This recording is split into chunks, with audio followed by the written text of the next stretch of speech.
So I titled my senior lecture, How to Fail a Job Interview. It's not actually anything to do with getting a job. So sorry for the 5 rising 4th years here in person.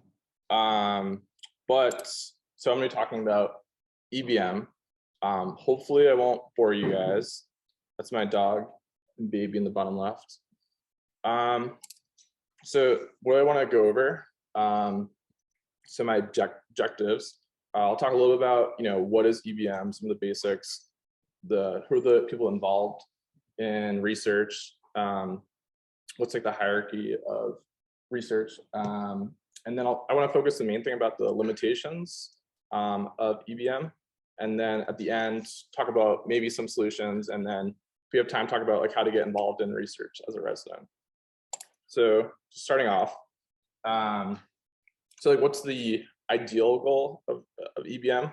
Or you have a clinical question, you do some research, and then you get truth.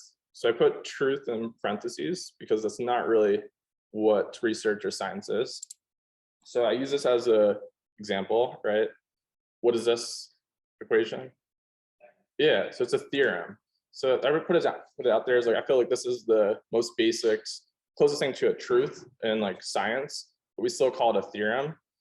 The point of that is that science, or true science, now that pseudoscience is a thing, is falsifiable. So that's the main point.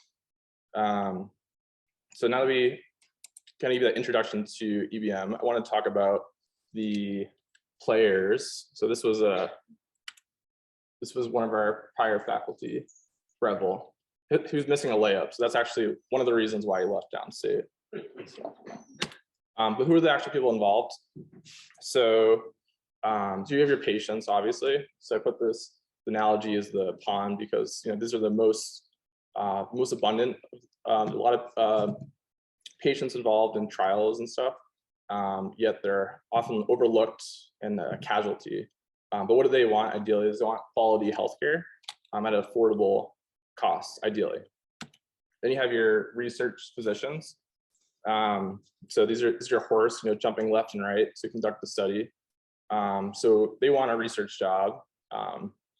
If you're me going into an academic place, ideally you might want some protected time, but you have to publish research to get that. So they want to get a research job and publish research. Then you have your journals, right? They want a high impact factor. How do they get that? They get it by publishing highly cited research. All right. You have your academics. So this is, of course, your ivory tower, your rook, sometimes hiding behind the pawns or the patients. So usually they want a prestige, and so they want to have higher researchers who publish, again, highly cited research. Then you have your governing bodies. Maybe this is your ASAP, etc. So they kind of just they're supposed to be regulators. They're supposed to. They move slowly, one step at a time. And they kind of set the standards of care, per se. And then lastly, I'll talk about a little bit more, you have pharma. So pharma has a big role in research and academics. So, the goal of the game in chess is to defeat the king, but the most valuable piece in chess is the queen, right? And so they're all about profit. They want to sell drugs. So we'll talk a little bit about that at the end, how they play a role.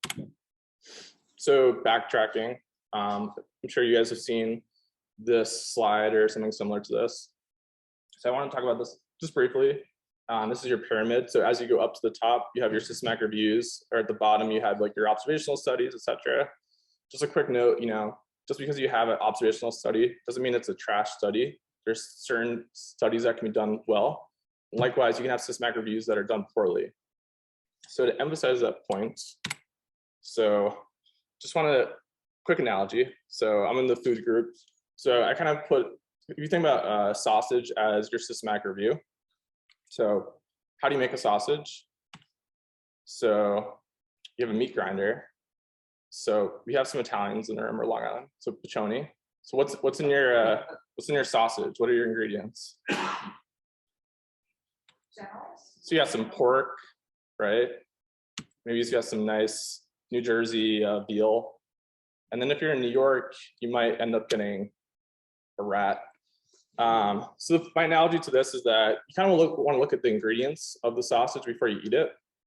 So this is kind of the systematic review. Systematic review has a bunch of studies involved. And so if you have a few rats in there, that's going to spoil the end product. So that's why you really have to read the methods. You shouldn't just accept the conclusions. So sorry for grossing you guys out. So, all right, so I want to do a quick, I need a volunteer. So I'm going to call on Dr. Lucchese. So let's say you're the chair of the department. I'm a junior faculty and I want to be doing research. So I have a research proposal to you. So hi, Dr. Lucchese, I'm Robby Allen. So I have a research proposal for you. So the basics of it is that it's a study that's not novel.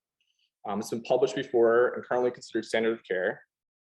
I have no funding, and there's a good chance the study is going to be negative. So if I said this to you, what's the odds you're going to give me the protected time to do my study? Very low. Low. All right, so I'm probably working Christmas Day, which is okay. So kind of for the rest of my talk, I want to talk about what I think should be considered good science, but it's rarely done. So ideally, science should be repetitive, unsuccessful, and fruitless. So I have an example.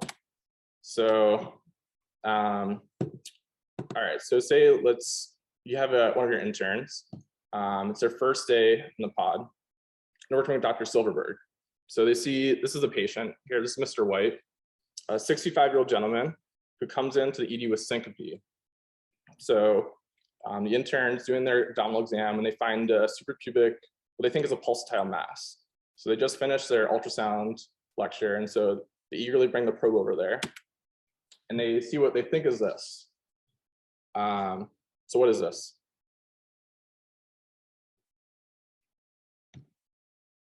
AAA, yeah, cool.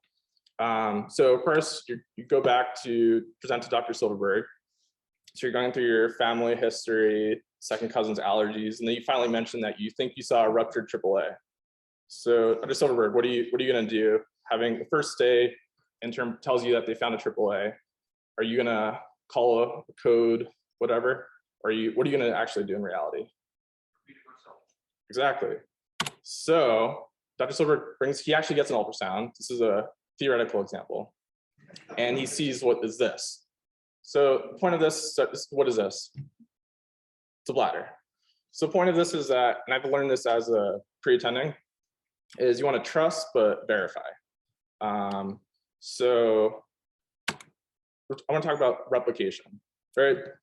So in research, you want to also verify. So if you do this by repeating studies.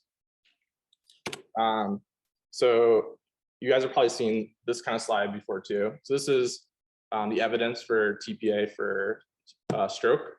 So you notice the green studies are the positive studies. Yellow and red are negative or neutral studies. So there's only one positive study for each less than 3 hours and 3 to 4.5. And those studies haven't been replicated. So just keep that in back of your mind. We often don't replicate studies. Just to hammer this point down, this is just a pretty photo from a study that I included. But there's been multiple studies that looked at the amount of replication we do. So there was a study by Amgen, which replicated like 53 high impact cancer studies.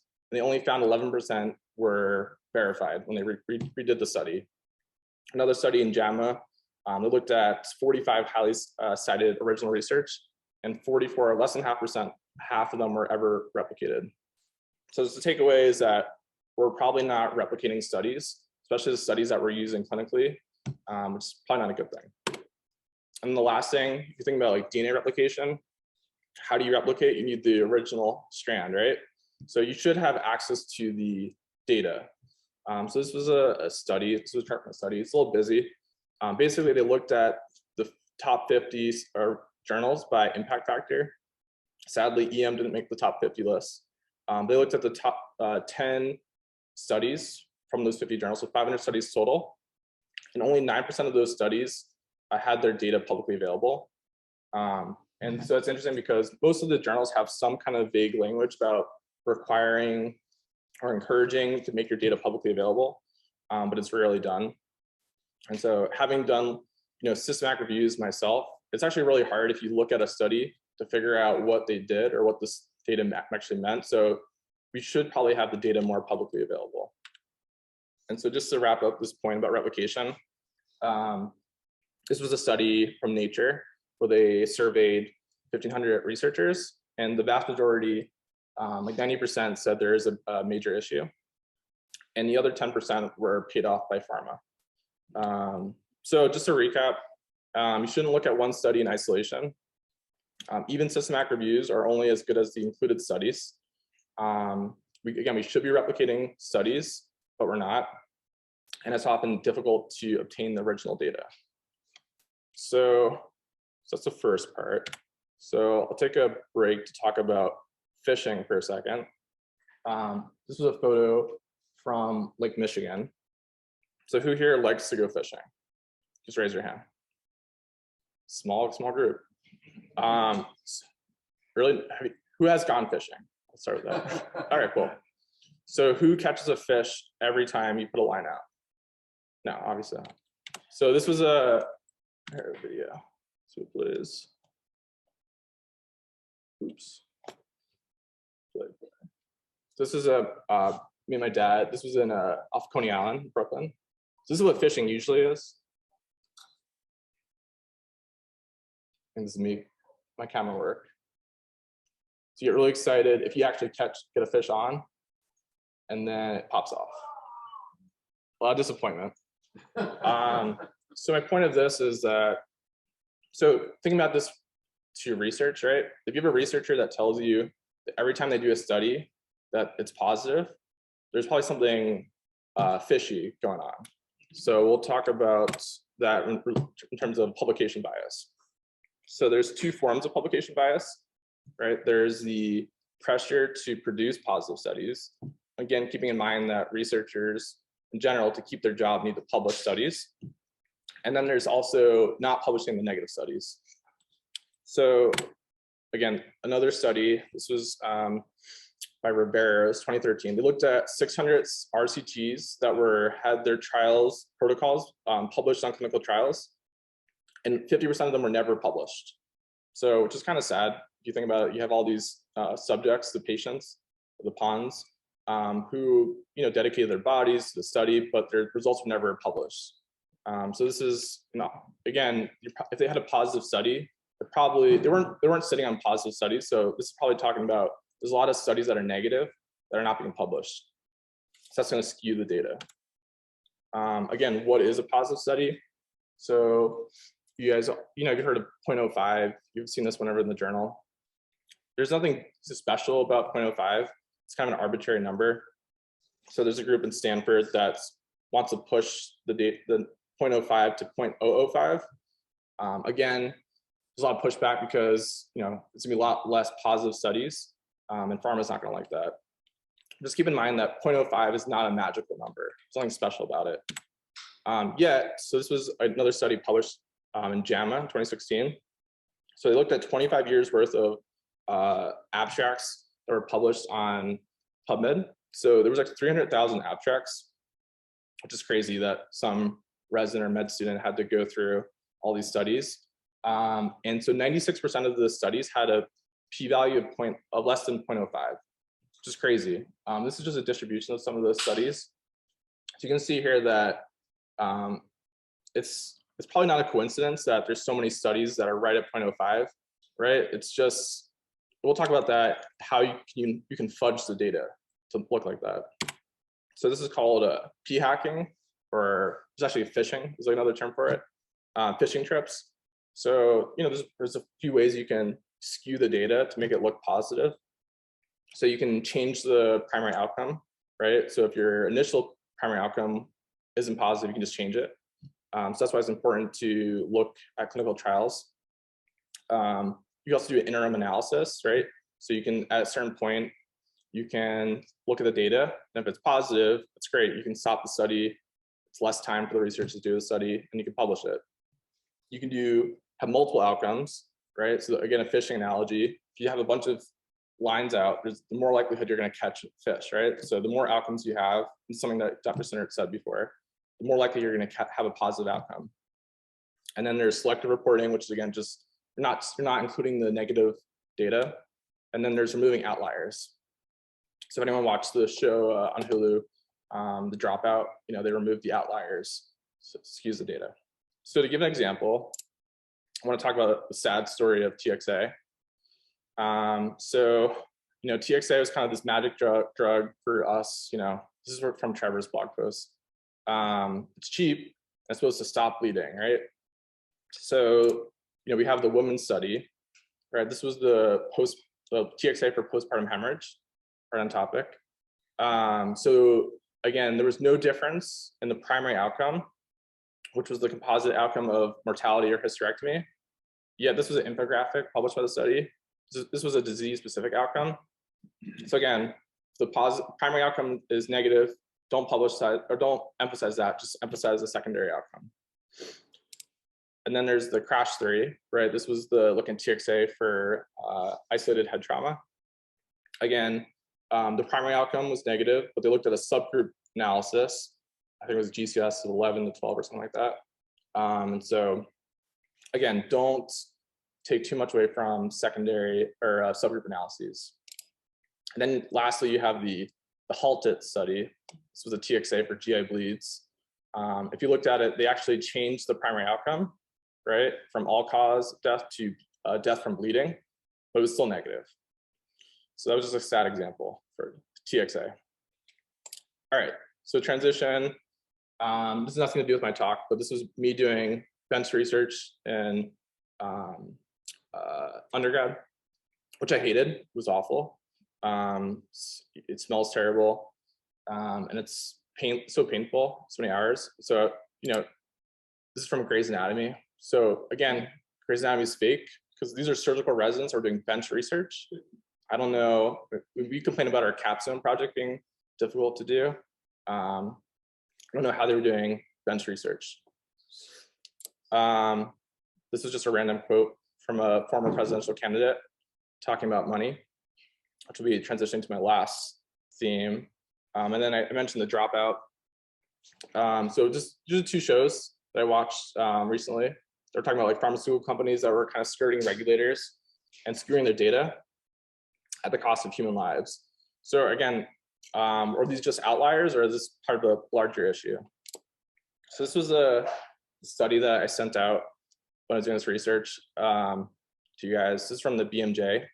So there's a quote in there that said, evidence-based medicine has been corrupted by corporate interests, failed regulation, and commercialization of academia. So this was from JAMA in 2003. And so this is a quote from there. So a fourth of investigators have industry ties, and 2/3 of academic institutions have equity in startups. So, pharma does have a big role. This is from 2003. I know we got rid of free lunches, but there's still probably a large role of pharma. So this was from the Cochrane Review in 2013. He looked at industry-funded studies versus non-industry funded studies. So industry-funded studies were more likely to have a positive outcome compared to non-industry funded studies. It's not hard to figure out why. So what's the checkpoint to all this? So it's supposed to be something called peer review. So this isn't the peer review that Dr. Benson leads or review cases. So peer review is an important part of research where you submit a paper, the editor send it out to experts who are supposed to give feedback.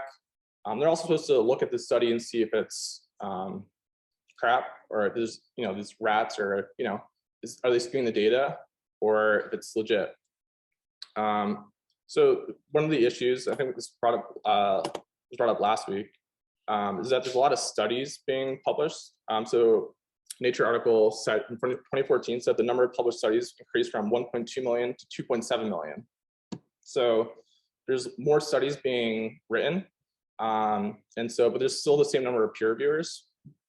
And so part of that I won't really go into, but there's a whole other thing about open access journals, which are for-profit journals.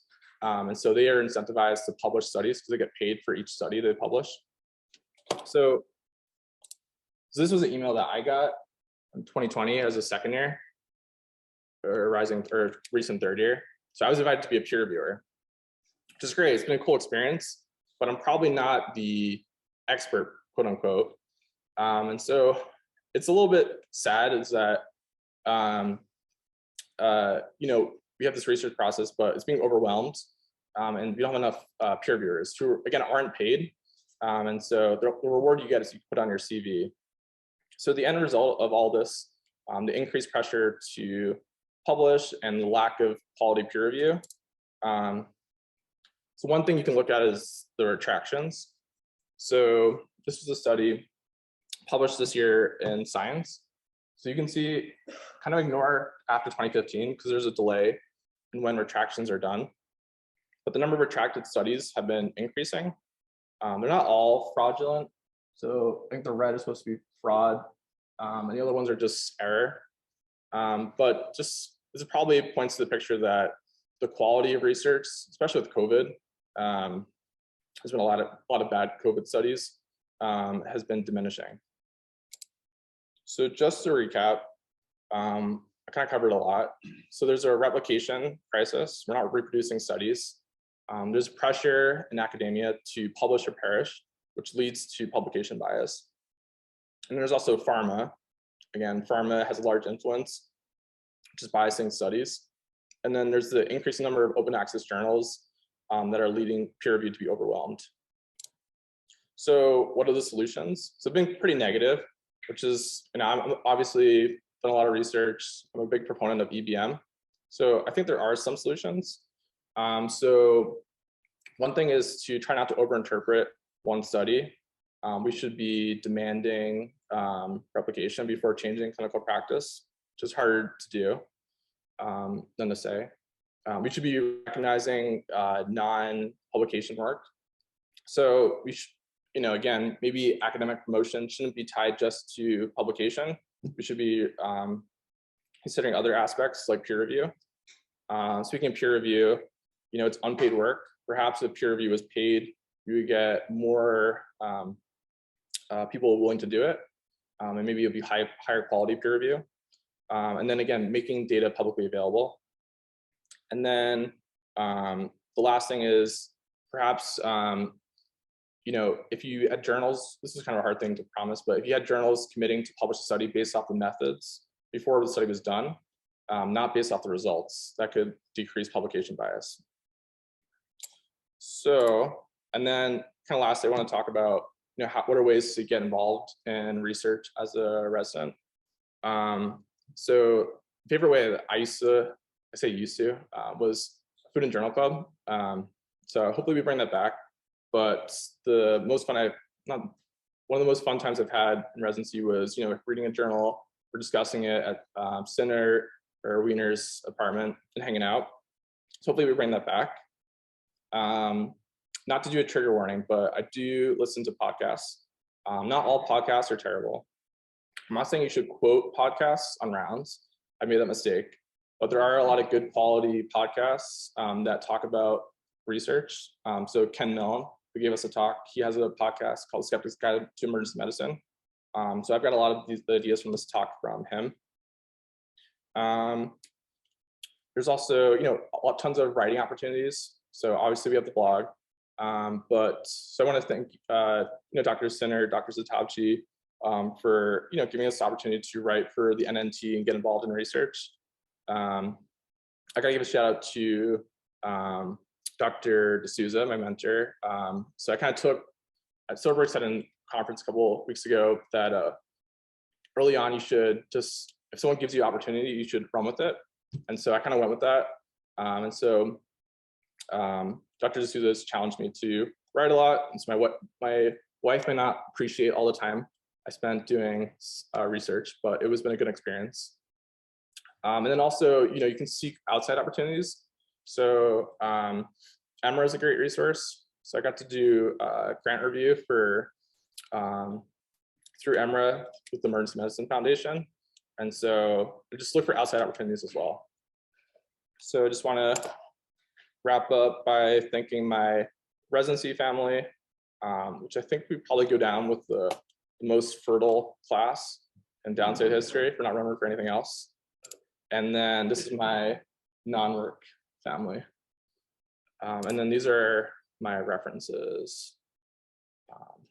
Any questions, comments? Cool. Thank you.